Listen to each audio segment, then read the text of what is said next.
Hello my dear students and teachers. तो आज का वीडियो होने वाला है बहुत ही ज़्यादा important from the point of view of exam, क्योंकि ये कुछ बहुत ही सिलेक्टेड क्वेश्चंस हैं ग्रामर के, जो कि 50 क्वेश्चंस हैं, जिसको हम दो पार्ट में देखने वाले हैं। आज हम पार्ट 1 में 25 क्वेश्चंस देखेंगे। ये सारे कॉन्सेप्ट जो हैं वो मैं अपने प्रीवियस वीडियोस में क्लियर कर चुकी हूँ और आज हम उन पर बेस्ड क्वेश्चंस पर प्रैक्टिस करने वाले हैं। और आप यकीन मानिए, अगर आप इन टॉप 50 क्वेश्चंस की प्रैक्टिस मेरे साथ कर लेते हैं, nobody can stop you to gain out of marks in the exam. Out of marks यानी कि आपको फुल ऑन फुल ग्रामर में तो मिलेंगे ही मिलेंगे। तो चलिए, क्या आप रेडी हैं मेरे साथ इन टॉप 50 क्वेश्चंस को सॉल्व करने के लिए और समझने के लिए? तो अगर आप मेरे चैनल पे न्यू हैं तो जल्दी से कर दीजिए सब्सक्राइब, और हाँ, वीडियो पसंद आए तो लाइक करके ज़रूर जाइएगा। चलिए स्टार्ट करते हैं। हमारा जो फर्स्ट क्वेश्चन है that is dash sun rises in the east. Now options are A and the. ये जो कॉन्सेप्ट है वो मैंने क्लियर किया हुआ है। यहाँ पर बात हो रही है सन की, and sun is the one of its own kind, मतलब उसकी तरह का वो सिर्फ एक ही है। इट मीन्स यहाँ पर जो करेक्ट आंसर होगा वो होगा the sun rises in the east. Okay, now second, I didn't buy dash mangoes. I didn't यानी कि यहाँ पर पास्ट की बात हो रही है।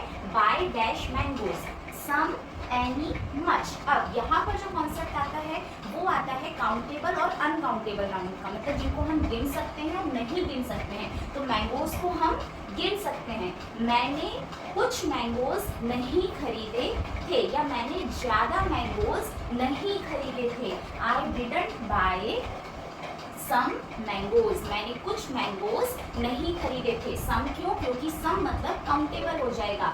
एनी यहाँ पर कोई सेंस नहीं बनता। मच जो है वो अनकाउंटेबल नाउन के लिए यूज होता है। मैंगोज को हम गिन सकते हैं, इसलिए यहाँ पर जो करेक्ट आंसर आएगा वो होगा सम। आप हर क्वेश्चन के साथ अपना कॉन्सेप्ट क्लियर करते चलिए। मैं ब्रीफ में बिल्कुल छोटे से एक पॉइंट में आपको ये कॉन्सेप्ट क्लियर करूंगी। अगर आपको डिस्क्रिप्टिव वे में ये कॉन्सेप्ट क्लियर करने हैं तो आप मेरे प्रीवियस वीडियोस जाके देख सकते हैं। अगर आपको चाहिए तो कमेंट करके बताइएगा, मैं डिस्क्रिप्शन में लिंक भी ऐड कर दूंगी, तो लाइक करना बिल्कुल मत भूलिएगा। थर्ड है he is dash engineer. Okay, now यहाँ पर हमें देखना होता है साउंड, ना कि हमें देखना होता है लेटर। तो जो साउंड निकल रहा है वो है engineer. Engineer is the vowel sound, इसलिए यहाँ पर आएगा an. He is an engineer. Now fourth is we dash to watch the movie yesterday. देखिए, यस्टरडे यानी कि बीता हुआ कल, यानी कि यहाँ पर जो बात हो रही है वो है पास्ट की। तो पास्ट में गो नहीं आएगा।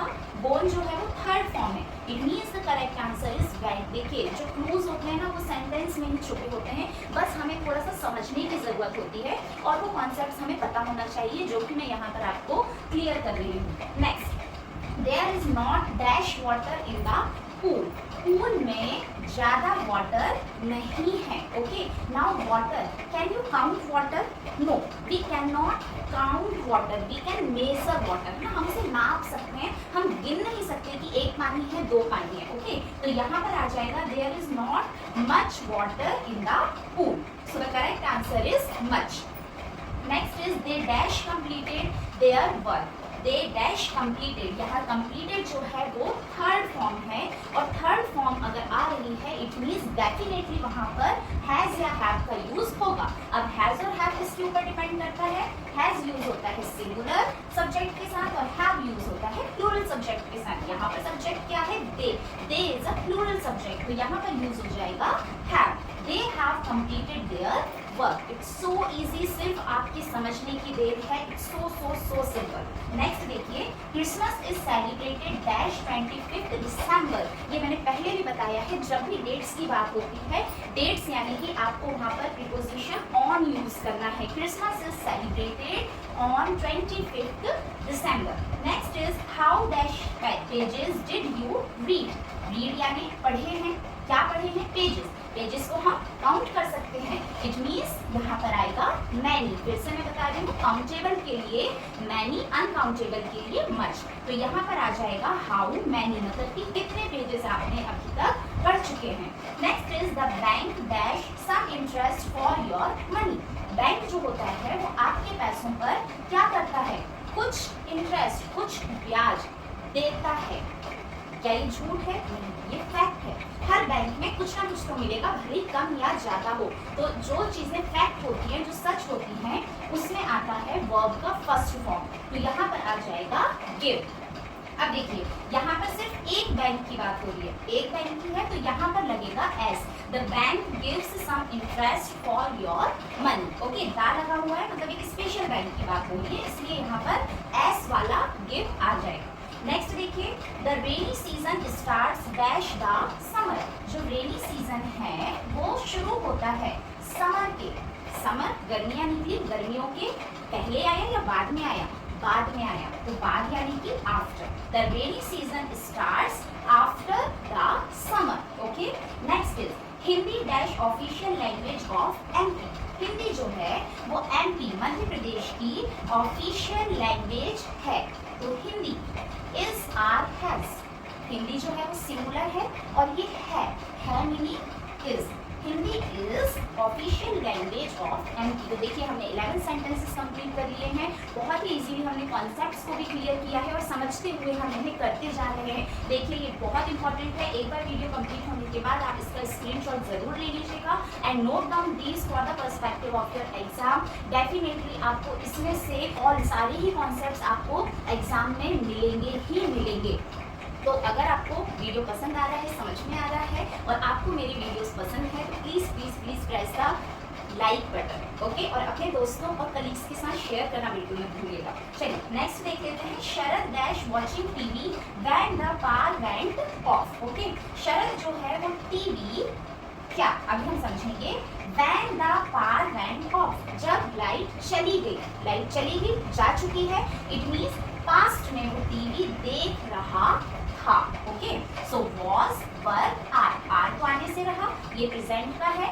ओके, देन वॉज और वर। वॉज होता है सिंगुलर नाउन के लिए यूज और वर जो होता है वो यूज होता है प्लूरल के लिए। तो शरद के साथ क्या आ जाएगा यहाँ पर? Was is the correct answer. Sharad was watching TV when the power went of. बहुत इजी है, समझते चलिए मेरे साथ। चलिए, ही is an American but his wife is dash European. मेरा एक आर्टिकल वाला वीडियो है जो मैंने ऑलरेडी अपलोड कर चुकी हूँ। वहाँ पर आप आर्टिकल को बहुत ही इजी लैंग्वेज में, जो आज तक किसी ने नहीं समझाया होगा, मैंने समझाया है। आप उसे जरूर देखिएगा, आपका कॉन्सेप्ट बहुत अच्छे से क्लियर हो जाएगा। तो यहाँ पर देखिए, यूरोपियन में ये हो तो रहा वॉइल से स्टार्ट है, वॉइल लेटर से, लेकिन साउंड क्या निकला? That is European. So ya is not the vowel sound. Okay, तो यहाँ पर आएगा a. Okay, he is an American but his wife is a European. Next is honesty is dash best policy. क्योंकि ये एक coat है, ये thought है, और बेस्ट जो है, बेस्ट क्या होता है? सुपरलेटिव डिग्री होती है। 3 डिग्रीज होती है, पॉजिटिव, कंपैरेटिव, सुपरलेटिव। सुपरलेटिव के साथ हम हमेशा क्या यूज करते हैं? द यूज करते हैं, इसलिए यहाँ पर आएगा the. Okay, next is walk carefully dash you will fall down. Walk carefully, आराम से, सावधानी से चलिए, dash you will fall down, नहीं तो आप गिर जाएंगे। लेकिन आप गिर जाएंगे, एंड और आप गिर जाएंगे, अदरवाइज नहीं तो आप गिर जाएंगे। तो यहाँ पर जो करेक्ट आंसर आएगा अदरवाइज। देखिए, कभी कभी हमको उस वर्ड के मीनिंग को भी रखकर और उसको अपनी मदर टंग में ट्रांसलेट करके और समझना पड़ता है। Next is dash she works hard she will fail. देखिए, अभी अभी मैंने ये वीडियो अपलोड किया है इफ और अनलेस का, जिसमें आपको वो कॉन्सेप्ट बहुत अच्छे से क्लियर हो गया होगा। तो यहाँ पर मैं बता दूं कि यहाँ दोनों जो पार्ट हैं वो क्या है? पॉजिटिव हैं, और क्योंकि ये पॉजिटिव है इसलिए यहाँ पर क्या आएगा? इफ आएगा। आप उस वीडियो को जाकर देख सकते हैं। This is also very important for classes 6 to 10। Next is Anita is taller dash Sanjay. यहाँ पर टॉलर जो है वो कंपैरेटिव डिग्री है, और कंपैरेटिव डिग्री के साथ हमेशा देन वर्ड का यूज होता ही होता है, क्योंकि हम दो पर्सन या दो थिंग या दो ऑब्जेक्ट को कंपेयर करते हैं। Next is how dash water is left in the bottle. Bottle में कितना पानी लेफ्ट, लेफ्ट यानी बचा है। अगेन यहाँ पर मैंने अभी आपको बताया था, वाटर को हम गिन नहीं सकते, नाप सकते हैं। तो क्या हो जाएगा? How much, how many water, कितने पानी, नहीं गलत है।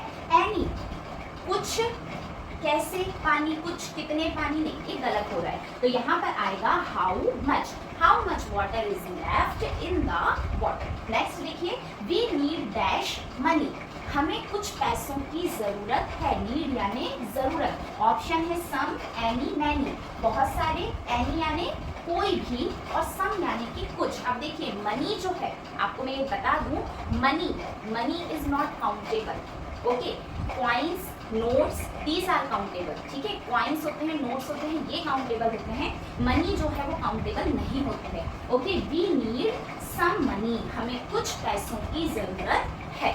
Next is dash I take your pen, dash I take your pen, यहाँ पर क्वेश्चन मार्क है, हमें इस बात पर भी ध्यान देना है। हम जब किसी से पेन मांग रहे हैं, this is a polite request. Okay, जब पोलाइट रिक्वेस्ट होती है तो हम यहाँ पर मे का यूज करते हैं। ओके, अब यहाँ पर दो पर्सपेक्टिव हो सकते हैं, आप अपने छोटे से मांग रहे हैं, बड़े से मांग रहे हैं, या बराबर वाले से मांग रहे हैं। अगर छोटे या बराबर वाले से मांग रहे हैं तो हम पेन का भी यूज करते हैं, लेकिन जब एग्जाम में आना है तो हमें हमेशा पोलाइट रिक्वेस्ट पर जाना है। तो यहाँ पर जो हम यूज करेंगे वो यूज करेंगे may. Okay, may I take your pen. तो आई होप कि आपको ये सारे कॉन्सेप्ट्स क्लियर हो रहे हैं। अगर क्लियर हो रहे हैं तो प्रेस द लाइक बटन। अगर आप लाइक करते हैं तो मुझे समझ में आता है कि हाँ, आपको मेरे वीडियोस पसंद आ रहे हैं। चलिए नेक्स्ट देखते हैं, Ravan was killed dash Ram, Ravan was killed, Ravan को मारा गया था राम के द्वारा। ओके, सो फ्रॉम यानी किसी चीज से दूर होना। ठीक है, एक जगह से दूसरी जगह जाना, तो फ्रॉम नहीं आएगा। फ्रॉम का हिंदी मीनिंग होता है से। ओके, टू भी क्या होता है कि आप एक प्लेस से दूसरी जगह जा रहे हैं या किसी की तरफ जा रहे हैं। ओके, तो यहाँ टू भी नहीं होगा।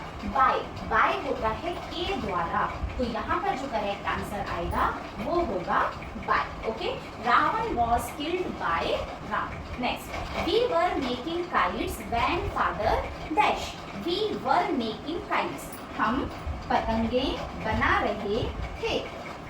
व्हेन जब, फादर पास्ट की बात हो रही है, फादर अराइव आते हैं, अराइव आए थे, अराइविंग आईएनजी फॉर्म के साथ हमेशा इज एंड आर का यूज होगा। तो क्योंकि वर यानी पास्ट की बात हो रही है, तो यहाँ पर जो करेक्ट आंसर होगा वो होगा arrive. We were making kites when father arrived, जब पापा आए थे तब हम पतंगे बना रहे थे। नेक्स्ट देखिए, he wanted to dash an engineer, वह चाहता था, वांटेड चाहता था, एन इंजीनियर क्या, बनना। ओके, तो वांटेड यानी कि पास्ट की बात होगी, ही wanted to becomes becoming. Okay, वह बनना चाहता था, तो आईएनजी तो यहाँ आने से रहा, बिकमिंग यहाँ पर प्लेस नहीं था इसलिए मैंने आईएनजी लिख दिया, आप इसको बिकमिंग समझिए। ओके, बिकम्स जब भी एस लगा होता है किसी वर्ब में, मतलब कि वो प्रेजेंट टेंस का कोई सेंटेंस होता है, तो ये भी यहाँ पर एलिमिनेट हो जाता है। देखिए अभी हम जो कर रहे हैं ना वो एलिमिनेशन मेथड है। अगर हमें कहीं भी किसी भी क्वेश्चन में डाउट है, मल्टीपल चॉइस क्वेश्चन है, ऑप्शंस दिए हुए हैं, आपको नहीं समझ में आ रहा है, तो आप एक एक ऑप्शन को रख के देखिए और जो आपको परफेक्ट नहीं लग रहा है आप उसको निकालते जाइए। This is called eliminating method. इस मेथड से भी आप करेक्ट आंसर के बहुत ही नियर पहुंच जाते हैं। तो लास्ट क्या बचता है, बिकम, क्योंकि ऑलरेडी यहाँ पर वर्ब की सेकंड फॉर्म दी हुई है, तो जब सेंटेंस में एक बार वर्ब की सेकंड फॉर्म यूज होगी है तो दोबारा यूज नहीं होगी। इट मींस यहाँ का करेक्ट आंसर है become. He wanted to become an engineer. Okay, next is dash is a good exercise, dash is a good exercise, walk is a good exercise, walking is a good exercise, walked is a good exercise. No, correct answer is walking. कभी कभी जो main verb होते हैं, main verb as a noun, as a subject भी किसी किसी sentence में use होते हैं। उस टाइम जो उनका फॉर्म होता है वो आईएनजी फॉर्म होता है, ये आपको याद रखना है। Okay, so walking is a good exercise. ठीक है, यहाँ का करेक्ट आंसर होगा वॉकिंग। नेक्स्ट है the book is dash the table, the marker is dash my palm, मेरे पाम के कहाँ है, ऊपर है, means the marker is on my palm, तो the book is on the table. Upon नहीं होगा, ऑन टू नहीं होगा, होगा। तो देखिए हमने कितनी आसानी से 25 सेंटेंसेस कंप्लीट कर लिए हैं। If you want to take the screenshot to make your notes you can do that. आप स्क्रीनशॉट ले लीजिए क्योंकि ये बहुत ही इम्पॉर्टेंट सेंटेंसेस हैं आपके एग्जाम के लिए। तो आई होप कि आपको आज का वीडियो पसंद आया होगा and subscribe my channel and press the bell icon for the next part of this video because it is going to be very important for you. Thank you so much.